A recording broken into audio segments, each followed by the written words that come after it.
지난 시간에 봤던 기속력, 제일 많은 내용이 바로 기속력입니다. 불잡 환영세속에서 기속력 부분이고요. 지난 시간에 봤던 이제 논점 박스인데요.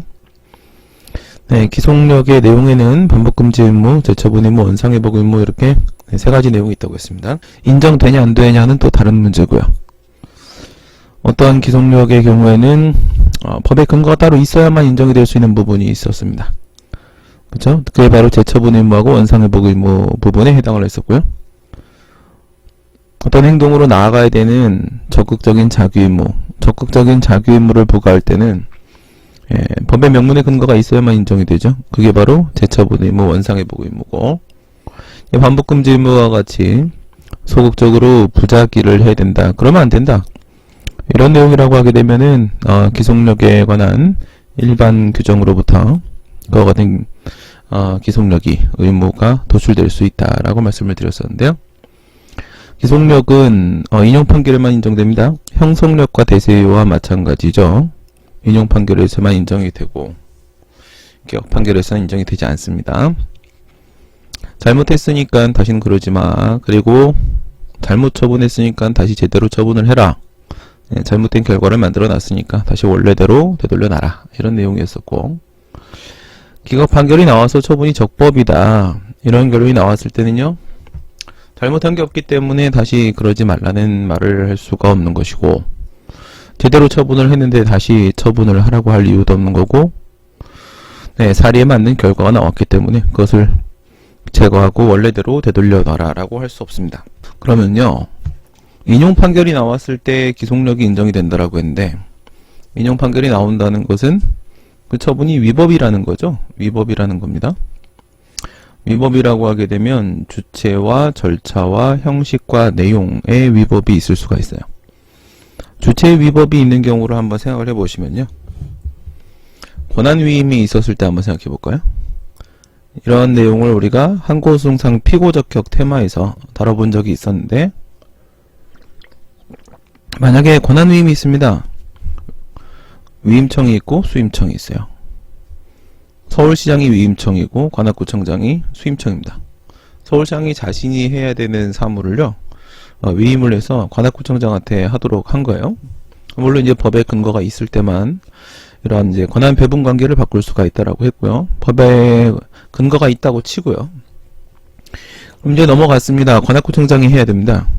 관악구청장이 해야 되는데 서울시장이 만약에 위임청이 처분을 해버렸다라고 하면 권한은 이미 상실됐기 때문에 위임청은 권한을 상실했고 수임청이 그 권한을 넘겨받았죠. 그러면 서울시장이 하는 처분은 권한 없는 자의 행위가 되어버립니다. 권한 없는 자의 행위, 주체의 위법이 발생할 수 있겠죠. 반대 상황을 한번 생각해 보겠습니다. 내부 위임을 했다. 전결이요, 전결. 내부 위임을 했다고 한번 생각해 보세요. 서울시장이 또 관악구청장한테 내부 위임을 했습니다. 또 마찬가지로 위임청이 서울시장이 되고 그 다음에 관악구청장이 수임청이 되고 할 거예요. 그럼 요번은 어떻게 되죠? 관악구청장이 수임청이 일을 하긴 하는데 누구의 이름으로 처분을 해야 되느냐? 이건 법적으로 권한이 넘어온 것이 아니기 때문에 여전히 권한은 서울시장한테 그대로 있습니다. 위임청한테 있기 때문에 수임청은, 관악구청장은 위임청의 이름으로, 서울시장의 이름으로 처분을 해야 됩니다. 실제로 관악구에서 그 일을 한다고 하더라도 서울시가 하는 겁니다, 법적으로. 그런데 그렇게 안 하고 관악구청장이 잘못해가지고 내부 위임 받은 것임에도 불구하고 자신의 이름으로 처분을 하게 된다면 이거 역시도 권한자가 처분을 한 겁니다. 그래서 주체의 위법이 인정될 수 있겠죠. 이런 식으로 해가지고 권한이 없는 자가 처분을 했다. 취소 판결이 나왔다라고 하게 되면 당연히 기속력이 발생하게 되고요. 이때 행정청이 다시 처분을 할 때는 어떻게 해야 되냐. 전자 같은 경우에는 수임청이 해야 되는데 위임청이 해서 문제가 됐죠? 그럼 이번에 수임청이 하면 됩니다. 그러면 똑같은 잘못을 범한 것이 아니고 기속력에 위반되지 않는 처분을 한 것으로 볼 수 있겠죠. 반대로 내부 위임의 경우에 있어서는 서울시장의 이름으로 처분을 해야 되는데 관악구청장이 자기 이름으로 처분했잖아요. 그럼 다음번에 어떻게 하느냐? 서울시장의 이름으로 처분을 하면 됩니다. 그럼 기속력 위반이 아니겠죠. 판결의 취지가 바로 그렇게 하라는 것이겠죠. 같은 잘못을 범한 게 아닙니다. 반복금지 의무 위반이 아니에요. 지금 제가 말씀드린 것은 바로 주체의 위법 상황입니다. 주체의 절차, 형식, 내용의 위법이 있을 때 이와 같은 이제 기속력이 발생하는데, 그럼 절차를 한번 볼까요? 절차를 보시면은 처분사유 추가 변경에서도 이런 논점 박스를 본 적이 있는데요. 이거는 판결의 효력에도 있습니다. 지금 제가 음영 처리를 하고 볼딩 처리를 한 것은 가장 대표적인 처분 절차를 지금 제시를 해놓고 있는 것인데요. 행정절차법에 보게 되면은 가장 대표적인 게 21조, 22조, 23조 이렇게 된다고 했어요. 21조, 22조, 23조.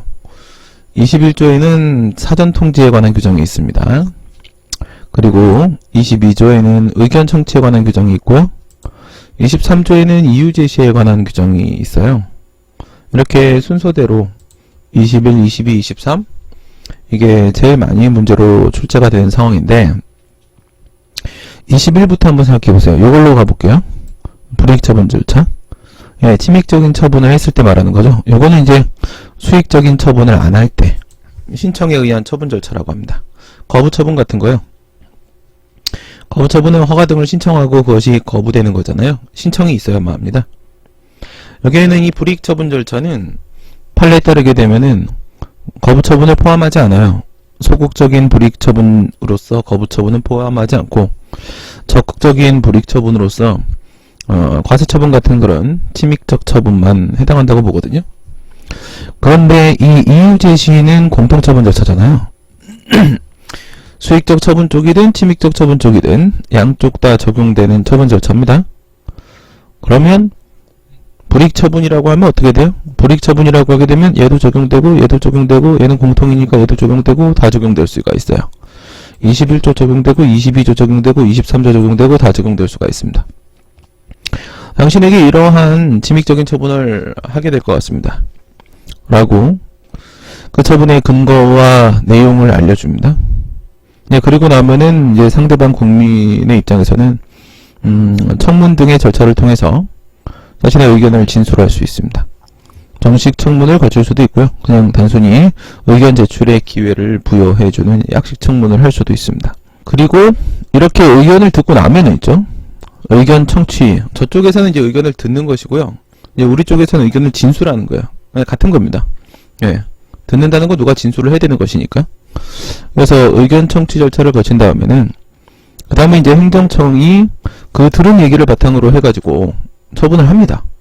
처분을 하면서 그 들은 얘기에 대해서 그거에 대한 입장까지 다 담아가지고 그 근거와 이유를 제시해 줍니다. 이유 제시를 하겠죠. 이런 거를 요걸 안 했다, 요걸 안 했다, 또는 요걸 안 했다. 이럴 때가 가장 대표적인 절차의 위법이 있을 때예요. 절차상 하자가 발생을 해도 당연히 처분은 위법해지는 것입니다.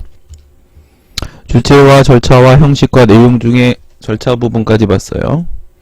주체와 관련돼서는 제가 권한위임과 내부위임이 있었는데, 그런데 잘못 처분이 나갔을 때, 권한 없는 자의 이름으로 처분이 나갔을 때 상황을 말씀을 드렸고, 절차와 관련돼서는 항상 문제로 출제되는 사전통지, 의견 청취, 이유 제시라는 가장 대표적인 행정절차법상의 처분 절차가 깨졌을 때 상황을 가지고 말씀을 드려봤습니다.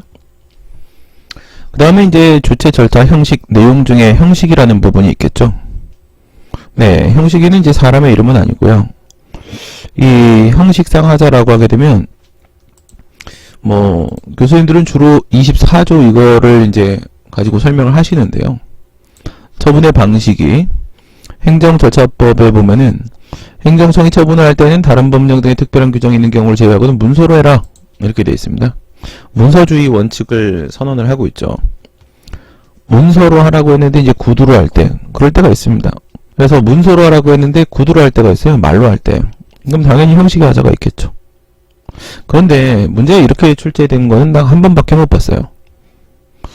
근데 오히려 이거보다 눈에 띄었던 거는요, 이런 문제가 한 번 출제가 된 적이 있었죠. 이거 보고 형식의 하자와 관련돼서 정말 눈에 딱 띄는, 그쵸?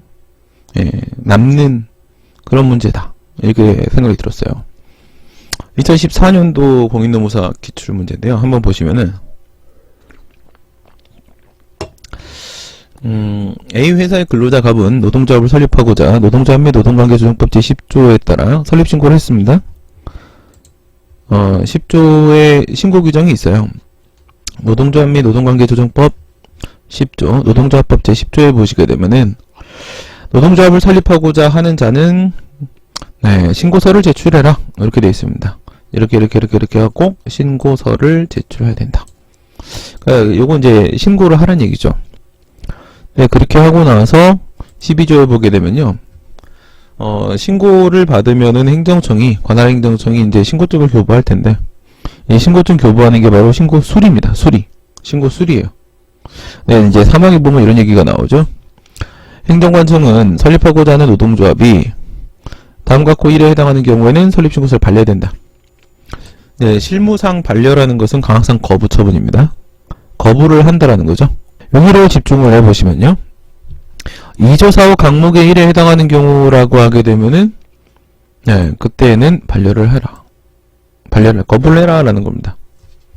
그러니까 이 사유가 있으면 이제, 거부 사유가 될 수 있다라는 거죠. 그러니까 노동조합 설립 신고 수리가 나올 수 없는 소극적 요건이다라는 얘기입니다. 그래서 이제 2조 4호 갑니다.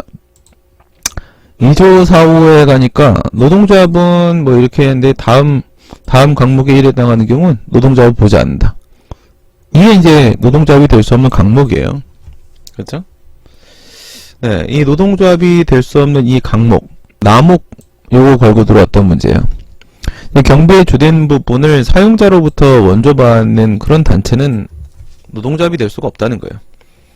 사용자한테서 돈을 받는데 그것도 자신들의 사용하는 경비의 주된 부분을 받고 있다라고 하게 되면 그럼 이제 사용자한테 종속될 수밖에 없겠죠. 네. 위에 뭐라고 돼 있어요? 자주적으로 라고 돼 있잖아요. 자주적으로. 네, 자주적으로 해야 되는데 스스로 주인이 돼야 됩니다. 스스로 주인이 돼야 되는데 사용자한테서 노동조합이 돈을 받으면 주인이 되겠습니까? 네, 노예가 되겠죠. 이 부분을 이제 걸고 들어온 겁니다. 그래서 이제 문제를 보시면 다시 보시면 노동조합법 제10조에 따라 설립신고를 하였으나 갑이 설립하는 노동조합은 다시 나오죠. 경비의 주된 부분을 사용자로부터 원조받는 조직으로 네, 통법 제2조 4호에 의하여 노동조합으로 보지 아니하는 것이다. 그럼에도 불구하고 관할행정청이 갑의 조합 설립 신고를 수리했고 이에 A회사가 갑의 조합은 무자격 조합이다. A회사는 갑의 조합은 무자격 조합이므로 안된다 하면서 취소 심판을 제기했답니다. 지금 보려고 하는 것은 설문 2번인데요. 설문 2번. 1번에서는 이제 행정심판으로 취소 심판을 제기했다라고 하는 데 있어서 이 심판이 적법한지를 물어봤어요. 수리가 뭐 행정심판의 대상이 되는 처분이냐 문제도 생길 수 있겠지만은 이 노동조합 설립 신고는 수리를 요하는 신고라고 했죠. 자기완결적 신고가 아닙니다. 수리를 요하는 신고면 그 수리가 얘는 준법률 행위적 행정행위로서 수리입니다. 수리가 처분이 맞아요. 대상 적격 통과하고요. 이제 행정심판이니까 이제 원고 적격이 아니고 청구인 적격이죠. 예, 청구인 적격에 문제가 좀 생길 수가 있는 부분이 있어요. 이제 그게 이제 핵심이었습니다. 그래서 이제 청구인 적격 얘기는 뭐냐면 이 회사가 행정심판을 청구해야 되는데 뭐 행정심판법에 봐도요. 저 옛날 법을 띄워놨지. 행정심판법에도 마찬가지로 취소심판을 제기할 수 있는 사람은 법률상 이익이 있는 사람이어야 된다라고 돼 있어요. 법이 보호하는 이익이 침해됐을 때 또는 뭐 침해 우려가 있을 때 그럴 때 행정심판을 청구할 수가 있을 텐데 지금 이제 방금 봤던 2조 4호에서요. 경비의 주된 부분을 사용자로부터 받지 말라는 이유가 뭡니까? 이게 사용자의 재산적인 이익을 보호하기 위한 겁니까? 야, 노동조합 즉 사용자한테 가서 돈 달라고 하지마. 걔 돈 없어. 그 얘기예요? 그게 아니라 노동조합이 자주적으로 운영돼야 되기 때문에 그런 거잖아요. 노동조합이 자주적으로 운영돼야 되기 때문에 그런 것이지 이게 사용자의 어떤 이익을 보호하려는 취지는 아니에요. 그러니까 여기 문제로 치게 되면은 이 A회사의 이익을 보호하는 것으로 저 2조 4호 나무기에 해석될 수가 없습니다. 그래서 A 회사는 청구인 적격이 인정되지 않아요. 요게 이제 설문 1번이었는데, 요걸 보려고 하는 게 아니라 요 설문 2번을 보시면요. 만약입니다. 각하돼요. 각하되는데, 만약입니다. A 회사가 취소 심판이 인용되어 취소 명령 재결이 행해진다면, 답은 이러한 인용 재결에 대해 취소를 다툴 수 있겠는가? 다툴 수 있겠는가 문제는 지금 다루지 않겠습니다. 요건 행정심판의 재결 파트에 가서 다루게 될 건데, 나중에 하고요. 취소 명령 재결이라는 게 나온다는 거예요. 왜 다투죠? 재결에 대한 소송을 제기한다라고 하면은 항상 바로바로 떠오르는 게 바로 그 재결에 고유한 위법이 있냐 없냐라는 문제인데, 주체나 절차나 형식의 위법이 있으면 재결에, 그것은 뭐 100%라고 했죠. 언제나 고유한 위법이 되는 거고, 재결에 고유한 위법이 진짜 있냐 없냐 문제는 재결의 내용의 위법을 다툴 때 문제가 생길 수 있을 뿐이다 라고 했었는데, 여기에 절차의 위법도 포함이 되어 있는데 형식의 위법도 포함이 되어 있어요. 절차의 위법은 엄연히 청구인 적격이 없어서 각하 재결을 했었어야 되는 사건인데, 근데 행정심판에서 인용 재결이 나왔잖아요. 그러니까 행정심판의 청구 요건, 절차 요건에 대한 판단에 미스가 나온 겁니다. 원래 각하시켰어야 되는 거라고요. A회사는 청구인이 될 수가 없어요. 자격이 없다고. 그런 부분에서 취소 명령 재결에 절차의 하자가 있다라고 볼 수도 있지만은, 어떤 문제도 있냐면 저런 재결이 없어요. 행정심판에는 저런 재결이 없는데 저런 재결을 내렸다면 이건 바로 형식의 하자라는 겁니다. 없는 형식의 재결을 내린 것입니다. 문제는 2014년도 문제였습니다. 지금 보시면요. 행정심판법에 이게 옛날에 32조였어요. 위에 보시면 2008년도 2월 29일이라고 돼 있죠. 개정 날짜가 2008년도 2월 29일이에요. 물론 이때도 뭐 중요한 개정 사항들이 있긴 했었는데 제가 가끔 2008년도 2월 29일 얘기하죠. 근데 이제 지금 말씀드리는 부분에 있어서는 이게 개정 전의 모습이에요. 개정 전의 모습이고, 우리가 자주 얘기하는 그 2010년도 1월 25일이요. 그 전면 개정된 날 행정심판법 2010년도 1월 25일 요거요. 지금은 마지막 개정이 2020년 12월 10일인데요. 그리고 제일 중요하게 계속 얘기하는 게 이 부분이죠. 여기 써있죠.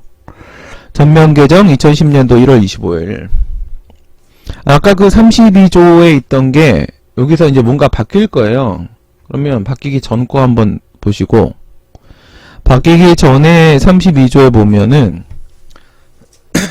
취소심판의 인용 재결이 이렇게 되어 있습니다. 위원회는 취소심판의 청구가 이유가 있다고 인정할 때, 인용할 때죠. 처분을 취소 또는 변경하거나 취소재결, 변경재결, 취소재결, 변경재결, 처분청에게 취소 또는 변경할 것을 명한다 이렇게 되어 있어요. 취소 명령재결, 변경 명령재결. 오케이? 네, 옆에는 이제 형성재결이고요. 뒤에는 이게 이제 명령재결이죠. 그래서 처분 취소 재결, 처분 변경 재결, 처분 취소 명령 재결, 처분 변경 명령 재결, 이렇게 4개가 있었어요. 그러니까 내용이 취소 쪽하고 변경 쪽하고 2개가 있고, 그 다음에 이제 효과 측면에서 형성 재결 쪽하고 명령 재결 쪽하고 이렇게 2개가 있고, 그대로 2 곱하기 2는 4 이렇게 해서 4가지 종류의 재결이 있었던 겁니다. 그러면 4개가 있었는데 2010년도 1월 25일 날 법이 개정되면서 어떻게 바뀌었는지 보시면 43조로 갑니다. 이건 현재의 모습과 같아요. 지금 보시면 2010년도 1월 25일 날 개정된 모습입니다. 요렇게 되어 있는데, 위원회는 취소 심판의 청구가 이유가 있다고 인정하면 처분을 취소 또는 다른 처분으로 변경하거나, 다른 처분이라는 부분이 조금 들어있네요. 그 다음에 처분을 다른 처분으로 변경할 것을 피청구인에게 명한다. 다른 처분으로의 변경이라고 되어 있네요. 물론 이제 기존에 그냥 변경이라고 되어 있던 게 다른 처분으로의 변경이라고 바뀐 것도 주목할 만한 부분인 건 맞습니다. 근데 이거는 이제 이 심판법의 변경의 의미가 적극적인 형성을 포함하는 적극적 변경으로 해석해야 된다라는 근거가 더 명확해진 측면이 될 것이고, 근데 그거보다 지금 보려고 하는 거는 뒤쪽에 피청구인에게 명한다라는 부분이 원래는 취소 명령 재결과 변경 명령 재결과 이렇게 두 개가 있었는데 지금 취소 명령 재결이 사라졌어요. 그쵸? 취소 명령 재결이 사라졌습니다. 지금 모습 볼까요? 이건 2010년도에 딱 바뀌었을 때고 이게 현재 모습이에요. 2020년 6월 9일날 올해 6월 9일날 개정된 모습이고 예, 똑같이 43조입니다. 위원회는 취소 심판의 청구가 이유가 있다고 인정하면 처분을 취소 또는 다른 처분으로 변경하거나 처분을 다른 처분으로 변경할 것을 피청구되게 명하다. 똑같죠? 그러니까 어떻게 된 거냐? 2010년도 1월 25일 날 취소 명령 재결이 사라졌습니다. 폐지됐어요. 2010년도 1월 10년도입니다. 10년도에 폐지가 됐는데 2014년도 문제에서 취소 명령 재결을 했다라고 나오고 있습니다. 이 얘기는 바로 뭐냐면 이때 당시에는 취소 명령 재결이라는 그런 형식의 재결이 없었다는 것이죠. 이런 형식의 재결이 없는데 행정심판위원회가 취소 명령 재결이라는 걸 한 겁니다. 그럼 저 재결은 뭐예요? 형식의 하자가 있는 것이죠. 네, 형식의 하자가 발생한 것입니다. 그럼 이제 다시 한번 정리합니다. 위법할 때 기속력이 발생한다고 했어요. 위법하다는 것은 적법 요건을 흠결했다라는 것이고 적법 요건에는 주체와 절차와 형식과 내용 네 가지가 있고 주체와 관련돼서 제가 권한위임과 내부임이 있을 때 말씀드렸고 절차와 관련돼서는 사전 통지와 의견 청취 이유 제시를 흠결했을 때 상황 말씀드렸고 그 다음에 형식의 하자와 관련돼서는 문서주의 원칙에 위반됐을 때 하고 그 다음 폐지된 행정심판의 재결 폐지된 형식의 재결이 행해졌을 때를 이렇게 말씀드렸습니다. 네, 그럴 때도 기속력이 발생합니다. 내용의 위법이 있을 때만 기속력이 발생하는 게 아니라 주체와 절차와 형식과 내용 이렇게 해서 주절형을 포함하고 있습니다. 네, 그 부분 좀 기억하시고요. 주체와 절차와 형식. 네, 기각 판결로서 사정 판결에 기속력 없고 그 다음에 각각 판결, 본안 판결이 아닌 소송 판결로서 각각 판결에 기속력 없다는 말씀을 드렸었고 그러니까 결론은 뭐 인용 판결에만 있다는 얘기예요. 인용 판결에만. 오케이. 여기까지 한번 정리하시고 그 다음에 여러분들에게 또 말씀을 드리고 싶은 부분은 행정소송법 제30조에 이제 기속력이 있어요. 기속력이 이렇게 있는데 우선 이 사망은 보지 마세요. 사망은 나중에 처리하시고요. 제가 이제 이 30조 가지고 이번에는 전에 뭐 어떻게 도출되느냐 이런 얘기들을 드렸다면 이번엔 좀 다른 각도에서 한번 말씀을 드려보도록 할게요. 다 시험에 나온 얘기입니다. 뭐 주관식이라고 하게 되면 진짜 답안지에 자주 쓰게 되는 부분이에요. 주목하시고 집중하시고 요 1항은 그냥 기속력에 관한 일반 규정이라고 했어요. 뭐 특별한 내용이 없죠. 반복금지 의무, 뭘 하지 말라는 얘기도 없고 재처분 의무, 원상회복 의무, 뭘 하라는 얘기도 없어요. 그냥 기속한다라는 내용밖에는 없습니다. 30조에서 이제 1항이 일반 규정이 되고요. 이제 1항하고 2항을 비교할 거예요. 그 다음에 제가 2항하고 3항을 비교할 거예요. 이번엔 1항하고 2항을 비교합니다. 2항에서 판결에 의하여 취소되는 처분이 당사자의 신청을 거부하는 것을 내용으로 하는 경우에는 거부 처분이죠. 처분을 행한 행정청은 판결의 취지에 따라 다시 이전의 신청에 대한 처분이 된다. 예, 재처분 의무가 부과되고 있는 것입니다. 근데 얘 같은 경우에는 영업허가 취소 처분이잖아요. 그죠? 영업허가를 취소하는 처분을 받았다. 방어소송이죠. 적극적인 처분이 나온 겁니다. 적극적인 처분이. 그러면 이런 처분이라고 하게 되면 기속력이 2항하고는 아무 관계가 없습니다. 2항하고 아무 재처분 의무가 아니에요. 1항하고만 관련을 짓고 있다. 이렇게 볼 수 있어요. 그 말씀은 바로 뭐냐면 1항에서 무엇이 도출된다라고 했어요? 요거는 1항에서 도출되고요. 얘는 2, 3항에서 도출되고 얘는 근거가 없어서 인정되지 못한다고 말씀을 드렸어요. 얘는 일반 규정에서 도출되니까 1항에서 나오는 놈이고요. 얘는 명문의 근거가 있어야 되는데 2항과 3항에 명문의 근거가 있고요. 얘는 명문의 근거가 있어야 되는데 근거가 없어서 인정이 되지 못한다고 했습니다. 그러니까 방금 봤던 2007년도 사법시험 영업허가 취소 처분은 제처분 의무 문제가 아니고요. 거부 처분 문제가 아니에요. 그 다음에 원상회복 의무는 뭐 인정도 되지 않고 관련된 내용이 아닙니다. 이것만 관련되고 있어요. 이것만. 똑같은 잘못을 범해서는 안 된다. 그러니까 말씀드리려고 하는 것은 순수하게 반복금지 의무만 딱 부과되는 그런 케이스가 있고요. 대체로의 방어소송입니다. 방금 봤던 2007년도 사법시험 문제가 그래요. 그러면 여러분들이 처음에 저하고 봤던 이 문제를 한번 생각을 해보시면 2018년도 공인노무사기출 외국인 근로자 체류자격 변경허가 거부 사건이요. 이건 거부 처분 나온 거잖아요. 체류자격 변경허가 신청을 했는데 거부 처분을 했다. 그런데 그 거부 처분, 반려 처분에 대하여 취소를 제기하여 승소 판결이 나와서 확정되었다. 거부 처분에 대한 취소 판결이 나와서 확정이 됐다는 얘기입니다. 이거는 뭐가 되는 거야? 이거는 재처분 의무가 부과되는 거죠. 그쵸? 거부 처분에 대한 취소 판결이 나왔으니까 재처분 의무가 부과되는 겁니다. 지금 드리는 말씀은 그렇다면 재처분 의무만 부과되는 것인가? 2007년도 사법시험 문제는 반복금지 의무만 부과되는 것이고 그 다음 2018년도 노무사기출 문제는 재처분 의무만 부과되는 것이고 이렇게 마치 칼로 모자르듯 딱 잘리는 것인가? 그걸 지금 여러분들이랑 생각을 해보려고 하는 겁니다. 뭐 결론은 그렇지 않다는 거예요. 이렇게 모자르듯이 잘려드는 게 아니다 이거죠. 잘라지는 게 아니다. 2007년도 사법시험 문제는 1항에서 노출되는 반복금지 의무만 부과되는 건 맞습니다. 똑같은 잘못을 범하면 안 되는 거예요. 설문 1번에서는 절차의 하자였을 거예요. 설문 2번과 설문 3번에서는 내용의 하자인데 성문법상 위법이었을 겁니다. 좀 이따 같이 풀겠습니다. 설문 4번은 내용의 하자인데 재량의 하자였을 겁니다. 얘는 반복금지 의무만 부과돼요. 같은 잘못을 범하면 안 되는 겁니다. 같은 잘못만 범하지 않으면 기속력 위반은 없는 거고요. 이건 되게 단순해요. 반복금지 의무 한 개만 부과된다. 이거 한 개만 부과된다. 그러면 2018년도 노무사기출 문제 이거 얘는 거부 처분에 대한 취소였었는데 재처분 의무만 부과될까?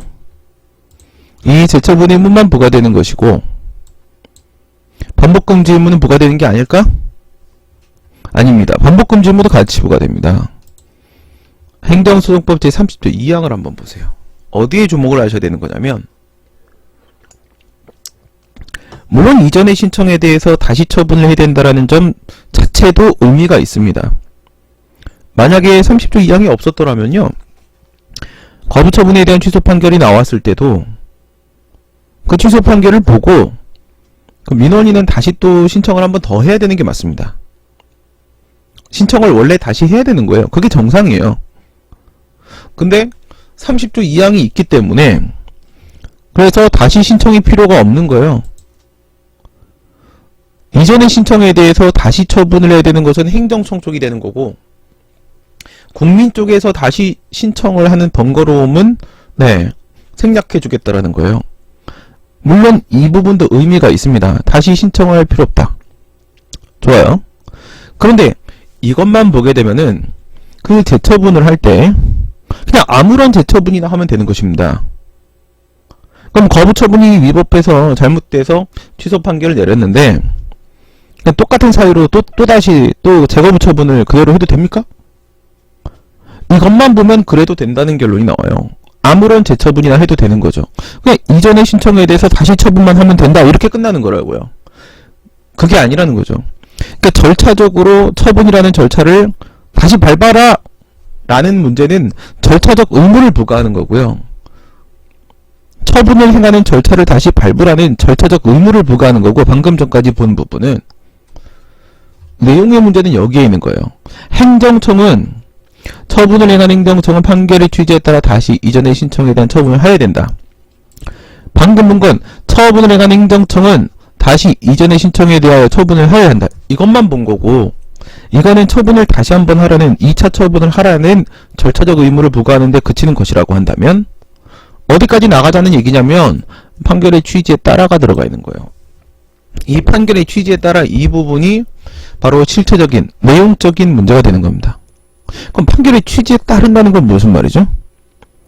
판결의 취지에 따른다는 것은 다른 거랑 달라요. 뭐 의무이행 소송이라고 하게 되면 허가 처분을 내려라. 그러면 시키는 대로 하는 게 판결의 취지에 따르는 거예요. 명령받은 대로 허가를 하는 게 그것이 바로 판결의 취지에 따른 것입니다. 근데 지금 우리가 다루고 있는 건 취소소송이에요.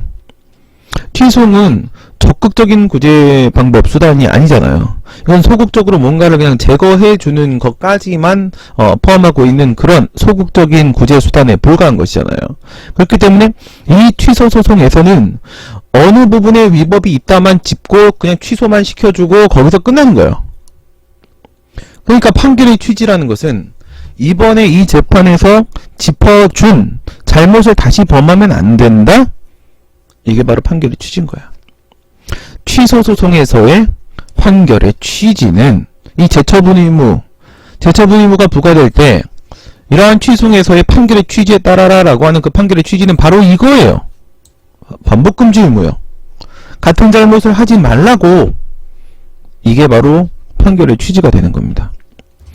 방금 보신 대로 행정소송법 제30조 2항에 판결의 취지에 따라라는 표현이 있기 때문에 이 30조 2항의 재처분 의무에는요, 이미 무엇이 반영되어 있다, 이미 무엇이 녹아있다, 바로 반복금지 의무가 녹아있다는 것입니다. 재처분 의무가 부과될 때는 따로 반복금지 의무를 부과하는 것이 아니라 이 재처분 의무 안에 반복금지 의무가 포함되어 있다. 왜? 30조 2항에 우리 지금 소설 쓰는 게 아니잖아요. 법을 해석하는 중이잖아. 여기에 이렇게 쓰여져 있으니까. 이렇게 규정이 되어 있으니까. 재처분 의무에 뭐가 반영되어 있다, 녹아져 있다? 반복금지 의무가 녹아져 있다. 이 거부처분에 대한 취소 판결이 나왔을 때는요, 뭐 주관식 같은 경우에는 답안했을 때 뭐라고 쓰냐면 행정소송법 30조 2항의 재처분인지 문제된다. 이런 식으로 쓴다고. 이걸 보세요. 이 거부처분이 적법한지에 관하여 논하시오. 이렇게 얘기하잖아요. 지난 시간에 푼 거. 다시 거부처분을 했어요. 거부처분에 대한 취소 판결이 나왔고 행정청이 다시 재거부처분을 했습니다. 그랬을 때 이 재거부처분이 적법한지를 논하라고 했을 때 지난번에 제가 기속력에 위반되는지 하나 검토하시고 플러스 알파도 있을 수 있다 이런 말씀을 드렸었어요. 그러면 기속력에 위반되는지 검토하는 이 부분 있죠. 이 주된 부분. 이 주된 부분을 만약에 논의한다면 객관식에서 물어볼 때 이렇게 물어볼 거고 주관식에서는 쓸 때 이렇게 써야 된다고요. 바로 이 재거부처분이 30조 2항의 재처분인지를 묻는다고. 검토할 때는 30조 2항의 재처분인지 문제된다. 이렇게 쓰는 거라고요. 30조 2항의 재처분이라는 것은 30조 2항의 판결의 취지에 따라 행한 재처분인지가 문제가 된다라는 거예요. 판결의 취지에 따라 행한 재처분이라는 것은 바로 기속력에 위반되지 않는 재처분인지가 문제된다는 것입니다. 기속력에 위반된다. 바로 반복금지 의무에 위반된다. 라는 얘기죠. 반복금지 의무에 위반되는 것은 아닌지, 즉 기속력에 위반되는 것은 아닌지가 문제된다. 이렇게 검토한다.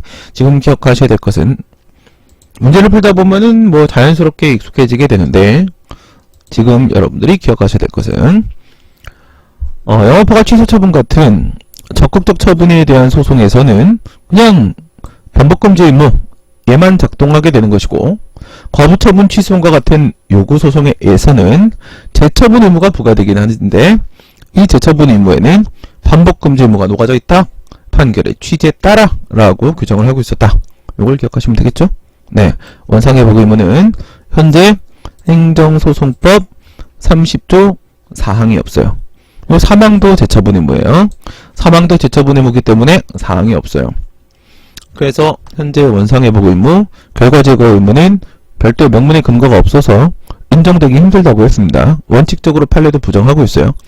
진짜 권리구제가 필요해서 어쩔 수 없을 때 간혹 판례가 예외를 인정하기도 합니다. 원상회복 의무를 인정하기도 해요.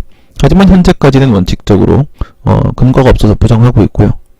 행정소송법 개정안에는 원상회복 의무의 명문의 근거를 마련했습니다.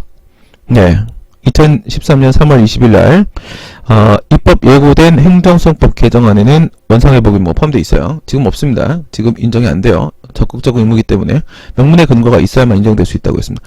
좋아요. 그럼 방어소송에서 요구소송에서 항상 그런 건 아닌데 대체로 그렇다고 했어요.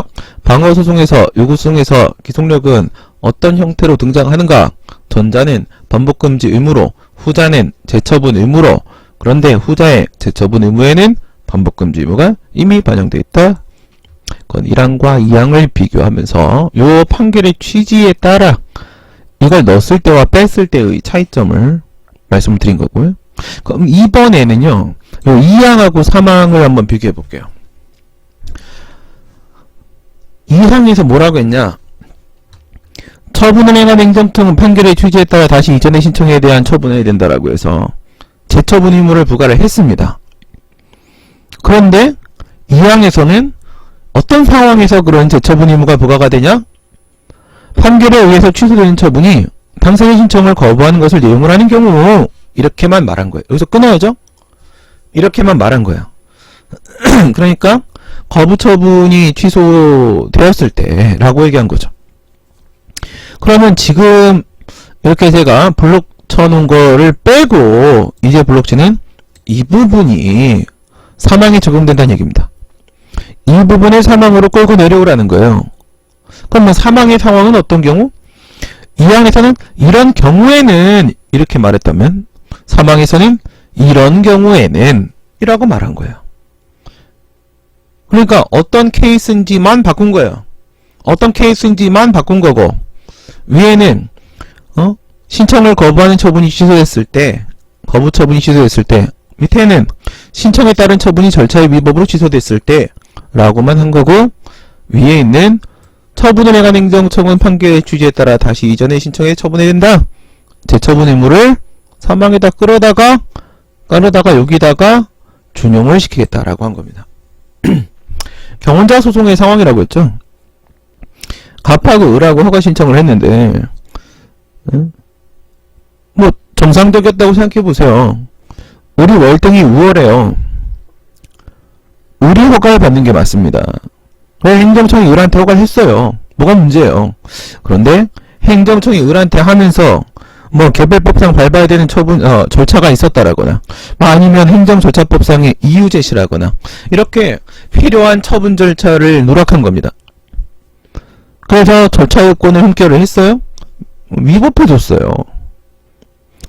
을은 아무 잘못이 없습니다. 을은 정말로 사업 준비를 잘 해왔어요. 을은 잘못이 없는데 행정청의 단 한 번의 실수로 그 허가 처분이 위법해졌다. 절차의 하자로. 근데 그걸 또 귀신같이 눈치챈 갑이 을에 대한 허가 처분 취소송을 제기했다면 어떻게 돼요? 경원자 관계니까 뭐 갑의 원고적 흑도 인정되고 본안 재판에 들어갈 거고 위법 존재하는 거 분명하고 취소 판결 나옵니다. 그럼 여기서 을은 너무 억울해진다는 거죠. 을은 아무 잘못이 없는데 을에게 나온 허가가 취소가 돼서 을은 그 사업권을 상실하게 된다는 거예요. 그 을의 억울함, 이 신청인의 억울함을 보호해주기 위해서 이 30조 사망이라는 게 만들어집니다. 이전의 신청에 대해서 다시 처분하라고. 똑같은 잘못을 범하지 말라고 했으니까 지난번에 이유 제시를 안 해서 위법하다고 인정이 된 거라면 이번에 이유 제시를 하라고. 그리고 그 과정에서 뭔가 특별한 사정 변경 같은 게 없었다라고 한다면 다시 을에게 처분을 내주라고요. 허가를 다시 내주라고요. 을은 너무 억울해질 수 있으니까요. 그게 바로 30조 사망이 되는 것인데요. 그렇다면 이 두 개는 모두 다 재처분 의무에 관한 규정입니다.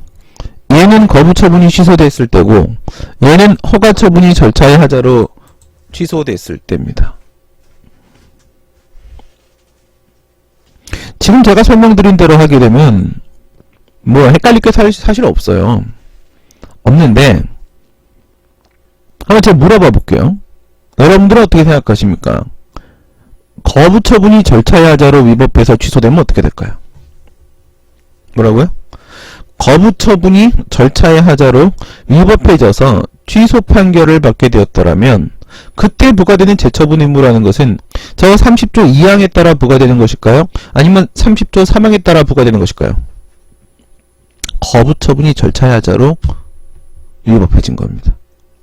30조 2항은 거부 처분이 취소될 때라고 했고 30조 3항은 절차의 하자로 취소될 때라고 했어요. 지금 제가 물어본 거는 거부 처분이 절차의 하자로 취소될 때를 말씀을 드린 거예요. 2항이 적용되는 거다?